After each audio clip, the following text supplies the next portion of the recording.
When investigators finally entered the station, the clocks were still running.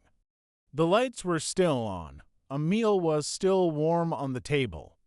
But every person inside had vanished. No blood, no bodies, no sign of struggle.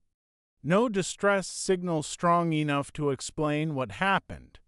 Just a silent outpost at the edge of the world, left open to the cold like something had interrupted life in the middle of an ordinary hour. Then they found the first note. It was written by hand on the wall beside the communications room.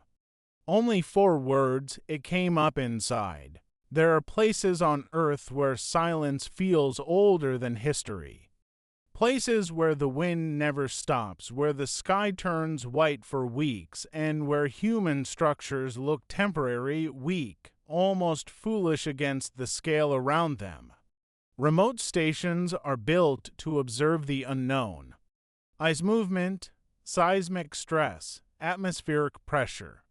Radio noise, deep water shifts. They are not built to survive mystery. Because mystery is not just a lack of answers. Sometimes it feels like a presence. A station can stand for years in isolation, surrounded by snow, rock, and dark water, recording numbers and repeating routine. The people inside trust their walls, their instruments, their schedules. They trust the idea that the world beyond the windows is indifferent, not aware, but that trust can fail. And when it fails in a place with no neighbors, no roads, and no rescue for hundreds of kilometers, even the smallest anomaly begins to feel enormous. The station known as Keter Ridge Outpost sat on a frozen volcanic shelf in the southern polar sea. Officially, it existed to study glacial fractures and deep earth thermal changes under the surrounding rock. Unofficially, it had become known among transport crews for something far less scientific. No one liked staying there after dark. Not because the station was old, not because it was unstable, but because people kept hearing things below it. Keter Ridge Outpost was established in 1993 on an island so remote that for part of every year no aircraft could land there and no ship could reach it through the ice. The island itself was little more than black stone, frozen slopes, and a cliff line dropping into a deep and largely unmapped section of ocean. To most people, it did not exist. To researchers, it was valuable because it sat above a strange intersection of geological forces. There were weak thermal pockets under the island, repeating magnetic fluctuations in the bedrock, unusual low-frequency vibrations recorded along the lower ridge. None of these were dangerous on their own, but together they created a place that was difficult to classify. The station had 12 crew members during the winter isolation cycle: seismologists, climate specialists, a communications engineer, a medic, a structural analyst. Enough people to keep the base running, but not enough to feel safe if anything went wrong. The buildings were modern for their time: reinforced steel walls, elevated living quarters, backup generators, satellite communication systems, and equipment bay dug partly into the rock. A sealed lower level for storage and monitoring equipment. Every system had redundancy. Every procedure assumed hostile weather, injury, fire, or power loss. But there are limits to what planning can cover, especially in places where science is already operating near the edge of what it can observe. The island's bedrock often interfered with the electronic sensors. Compasses drifted in certain corridors. Thermal cameras occasionally showed brief cold gaps moving through areas that should have remained stable. Audio monitors placed in the sublevel picked up hollow impacts from beneath the foundation. At first, these were blamed on ice stress, shifting rock, or equipment resonance. Still, the logs kept mentioning the same thing. The sounds were rhythmic to rhythmic. 3 knocks, pause. Then 3 more, over and over again. By early winter, several staff members had requested reassignment for the next season. Not because of illness, not because of conflict, but because of poor sleep, anxiety, and the growing feeling that something under the station was not geological at all. That, officially, was never taken seriously. Then the station went silent. The last normal transmission from Ketteridge arrived on June 11th at 1908 local time. The report was routine, surface winds severe, external visibility low. All crew present, generator load stable. Seismic readings active but within expected range. At 21:31, the mainland relay center received an incomplete burst of audio from the station. The message was broken by static, but a few phrases were clear. Again under the floor. Don't open that. Then a sharp metallic impact cut through the noise. The recording ended. Attempts to re-establish contact failed. At 22:04, the station's data link reconnected for less than 10 seconds. During that window, a single internal camera image was uploaded automatically. It showed the lower service corridor outside the storage level. The image quality was poor, the lights were dim. But on the far wall, there was something impossible to ignore. A long dark mark, not a crack, not a shadow. A vertical stain or smear stretching from the floor halfway toward the ceiling. At 20:17, the station transmitted a final packet. No voice, no text message, only environmental data. Interior temperatures were dropping rapidly in the lower level. Air pressure in the sublevel was fluctuating without explanation. N1 sealed door, the access point to the monitoring chamber under the main structure, showed as open. That door was supposed to remain locked at all times during winter operation. After that, the station vanished into silence. Storm conditions delayed response for 9 days. By the time the first investigation team reached Ketteridge, the base had been dark on all external channels for more than 200 hours. Snow had collected in ridges against the outer walls. Antennas were coated in ice. The station looked intact from a distance. No fire damage, no collapse, no visible breach. But when the team forced open the main entrance, they stepped into heat. The generators were still running. Someone or something had kept the station alive after the crew disappeared. The first search was methodical, room by room, level by level. Investigators expected bodies hidden by smoke, injury, or structural collapse.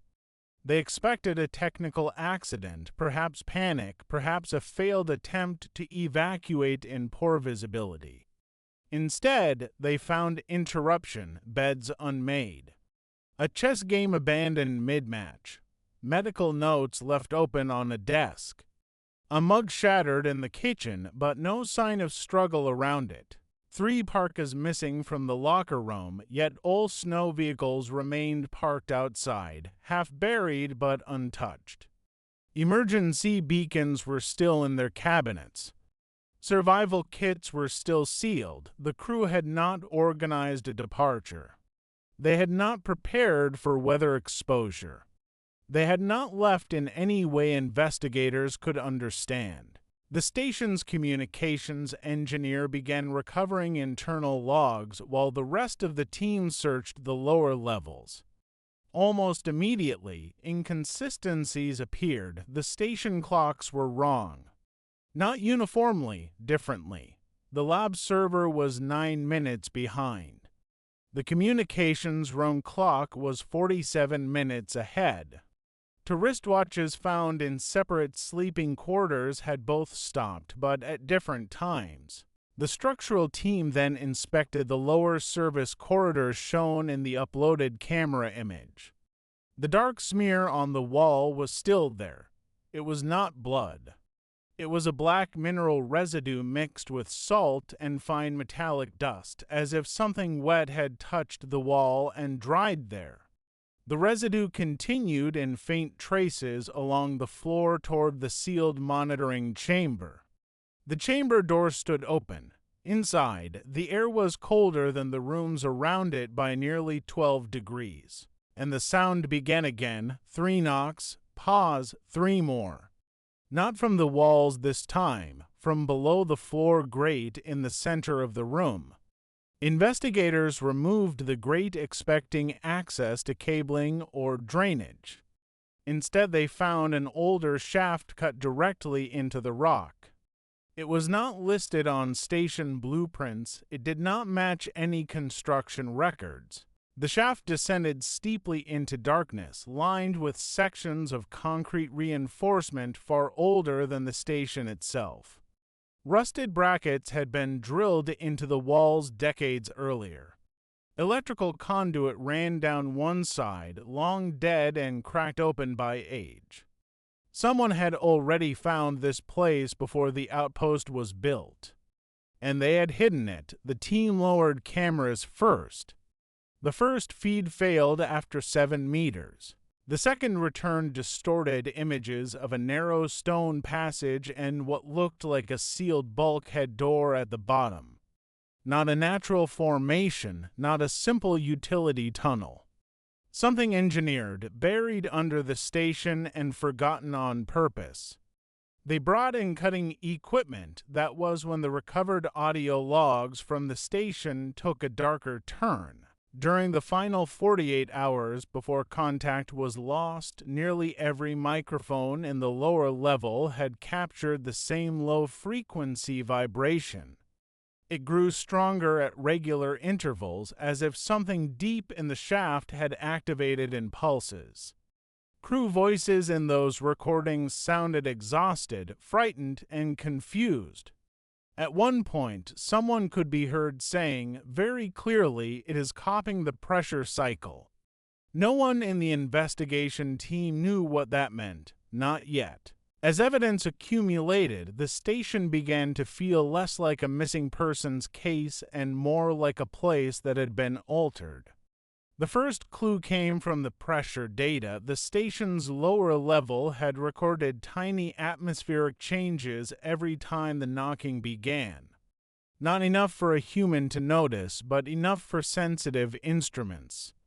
Pressure would drop by a fraction, then normalize, then drop again. The cycle matched the recorded rhythm perfectly. The second clue came from the camera archive. Most footage from the final night was corrupted, but several frames were recoverable. In one corridor clip, a rolling distortion moved across the image like heat shimmer, except the air temperature there was below freezing. In another, a door at the far end of the hull opened halfway on its own and remained still for 11 seconds before slowly closing again.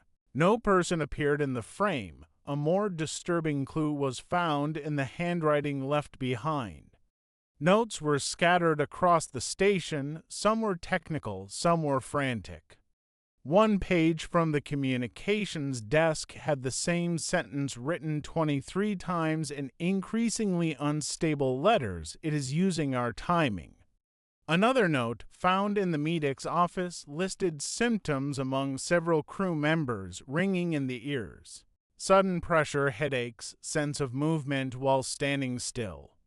Recurring dream of a door opening underwater. Then investigators found the wall beside the communications room. That was where the message had been written by hand. It came up inside. The letters were pressed hard enough into the paint to mark the steel beneath. The black residue on the lower corridor wall was tested again. This time, deeper analysis found something even stranger. Mixed into the mineral dust were microscopic organic traces. Not enough to identify clearly. Not enough to prove contamination by any known local species. But enough to rule out simple geological runoff. Something had moved through the station carrying both mineral material and biological matter. Outside, the snow told its own story. There were footprints leading from the rear maintenance door toward the old drill shed near the cliff line, 6 separate sets. The prints overlapped, then converged. But halfway there, the pattern changed, steps became uneven. Distances between impressions no longer matched normal human stride. One trail showed right and left prints landing almost perfectly in line, as if the person had been pulled forward rather than walking. The tracks ended near the drill shed. The shed was empty. But under the floorboards, investigators found a second access hatch. And unlike the first one, this one had been opened recently. The hatch beneath the drill shed led to a lower tunnel system extending under the cliff itself. The passage was reinforced with old steel arches and concrete segments stamped with manufacturing codes from the late 1960s. Officially, no such construction had ever been recorded on the island. This was no abandoned utility route. It was a concealed facility. The tunnel ended at a circular chamber facing the sea through a wall of black volcanic rock. Cables, dead monitors, and broken sensor arrays ringed the room.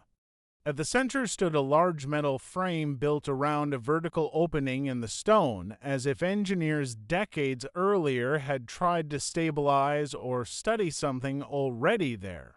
Investigators first assumed it was an old geothermal vent. Then the thermal cameras came back blank, not cold, not hot, blank. The opening, a narrow split in the rock less than a meter wide, seemed to absorb light and distort depth. Laser rangefinders failed to return a consistent distance. Audio tests produced echoes that arrived too late, as though the chamber beyond the crack was far larger than the surrounding geology allowed. On the wall near the old control station, beneath dust and corrosion, investigators found warning text in faded paint. Do not match the cycle. No further explanation, no technical diagram. No declassified report to explain why anyone would build a containment room beneath an island and leave behind a warning that sounded more like advice than procedure. Then they opened the final locker. Inside were reel tapes, maintenance logs, and a sealed document folder from the earlier facility. Much of the paper had rotted, much of the ink had faded. But one entry remained readable. It described an operation to measure periodic interior response from a subsurface aperture. It noted that sound, light pulses, and pressure changes produced corresponding reactions after variable delays. The final line of the surviving page was brief and chilling. Response begins as imitation, duration unknown. That explained the phrase from the outpost logs, "It is using our timing." The investigators now believed the earlier team had discovered something beneath the island that reacted to patterns. Repeated inputs, repeated sounds, mechanical cycles, human routines.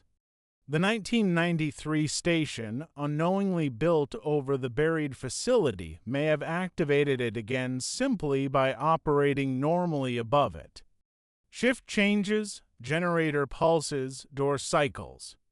Radio intervals, heartbeats in the walls of a small metal station over many years. Then the final recording was recovered. It came from a portable recorder found in the lower monitoring chamber. The audio began with crew members arguing in whispers. One insisted they needed to shut down the generators. Another said it was already too late. The knocking below them was loud now, not distant, not faint. Metal rattled in the background. Someone was crying. Then a new sound entered the recording, footsteps, slow. Not on the stairs, inside the room. One crew member said, "No one opened the door." Another voice answered from very close to the recorder, "I didn't." The file ended there. The first theory is that the station sat above a buried Cold War research site investigating a rare geological anomaly. Something in the rock may have produced pressure shifts, electromagnetic disturbances, and acoustic responses that gradually affected the crew's sleep, judgment, and perception. In this view, the disappearance was a tragic collapse caused by fear, isolation, and an environment no one fully understood. But that theory does not explain the missing bodies. It does not explain the opened hatches. And it does not explain the blank thermal readings in the lower chamber. The second theory is more unsettling. Some investigators believed the aperture below the island was not simply a geological feature, but an unknown structure or boundary that reacted to repetition. It learned from rhythms, it mirrored them. Over time, the station may have fed it a constant stream of mechanical and human patterns until imitation became intrusion. That would explain the notes, the copied cycles, the footsteps from impossible directions, the feeling reported by several crew members that sounds were no longer coming from below them, but from inside the station itself. The third theory is the most disturbing of all. What if the earlier facility sealed the chamber not because they failed to understand it, but because they understood enough? Enough to know that contact did not remain contained. Enough to know that once a pattern was recognized, distance no longer mattered in any normal way. If that is true, then the station did not go silent because something entered it through a tunnel. It went silent because something learned how to enter without one. No theory fully fits, each explains part of the evidence. None explains the whole thing. The official case was closed 2 years later.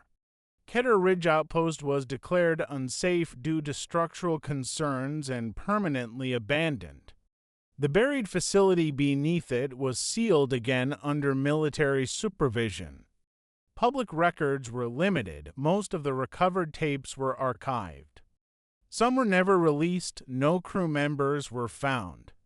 No confirmed remains were ever recovered from the island, the surrounding sea, or the ice fields beyond it. But one final detail still remains in the restricted appendices described by those who claim to have seen them.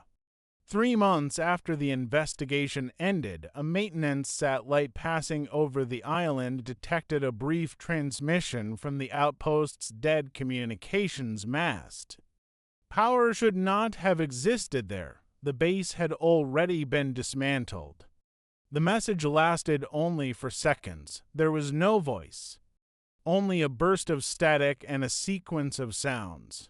3 knocks. Pause. 3 more. Then, at the very end, something else, a door opening. Years later, one of the original investigators gave a private interview before his death. He refused to discuss the lower chamber in detail. He refused to speak about the old facility logs. But when asked what frightened him most about Keter Ridge, he did not mention the empty rooms, the notes on the walls, or the missing crew. He said the worst moment came on the last day, just before they sealed the access shaft. He looked down into the dark one final time, and for a second, far below where no person should have been standing, he saw station light reflecting in a human eye. Not looking up from the bottom, looking out from somewhere just behind the rock. If investigators found a station still running, doors already open, and evidence that something below it had started to imitate the people above, then when that outpost finally went silent, did the crew disappear into the dark? Or did the dark learn how to walk out to meet them?